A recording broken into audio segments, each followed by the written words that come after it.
Stock का popular stock Suzlon energy को लेकर एक बड़ी खबर आ रही है। कंपनी ने एक बड़ा ऐलान किया है। इस खबर के बाद क्या होगा इसके स्टॉक्स पर असर, ये पूरा मामला जानते हैं सब कुछ इस वीडियो में।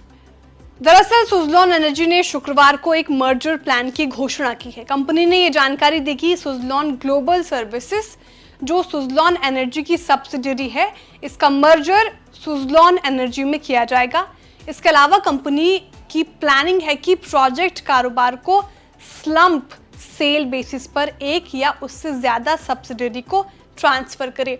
सेल बेसिस को अगर मैं आसान भाषा में समझाऊं तो किसी बिजनेस के एक हिस्से या पूरे हिस्से को एक मुश्त राशि के लिए किसी दूसरे फर्म को सौंप देना ही स्लम्प सेल कहते हैं। मतलब अगर मेरे पास एक फटा बैग है तो उसको मैं जस का तस आपको 10 रुपए में बेच दूंगी, उसको स्लम्प सेल कहते हैं। अब आते हैं कंपनी की प्लानिंग पर। तो कंपनी का मानना है कि इस योजना, इस प्लानिंग के लागू करने के बाद भी शेयर होल्डिंग पैटर्न में कोई बदलाव नहीं होगा, जस का तस रहेगा शेयर होल्डिंग पैटर्न। और कंपनी ने इस पूरी रीस्ट्रक्चरिंग प्रोसेस के पीछे 7 बड़ी वजह गिनाई है। तो उस वजह की बात कर लेते हैं।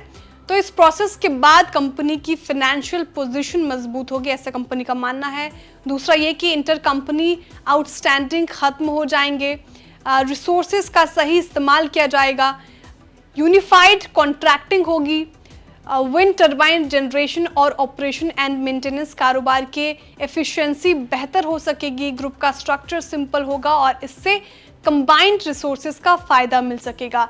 सस्टेनेबिलिटी, सेफ्टी, हेल्थ और इन्वायरमेंट के लिहाज से भी ये स्टेप बहुत ही बेहतर है।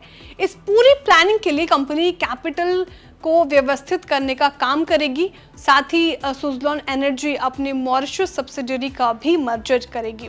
इससे पहले एक और खबर आई थी कि अमेरिका की रिचर्डसन इलेक्ट्रॉनिक्स के साथ कंपनी ने खास स्ट्रैटेजिक करार किया है और इस डील के तहत अमेरिका की इंजीनियरिंग सॉल्यूशंस कंपनी सुज़लॉन को विंड मॉड्यूल्स मुहैया कराएगी और इस कंपनी के पास एक खास पिच एनर्जी मॉड्यूल यानी PEMS की पेटेंटेड टेक्नोलॉजी है, जिसे विंड टर्बाइन में पिच सिस्टम्स में बैटरी को रिप्लेस किया जा सकेगा।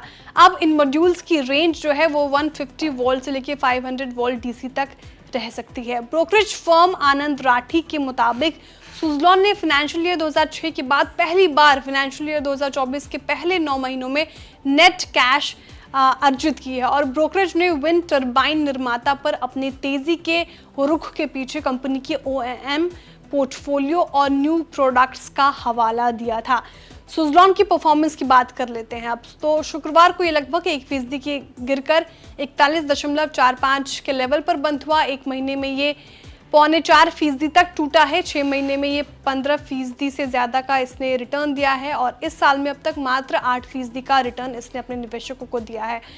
एक साल में इसने 411.11% का गजब का रिटर्न अपने निवेशकों को दिया है। ये जानकारी हमने आपके लिए पेश की है। भारतीय बाजार में कोई भी निवेश से पहले अपने फाइनेंशियल एडवाइजर की सलाह लेना ना भूलें। आपको ये जानकारी कैसे लगी कमेंट करके जरूर बताएं। वीडियो को लाइक करें, चैनल को सब्सक्राइब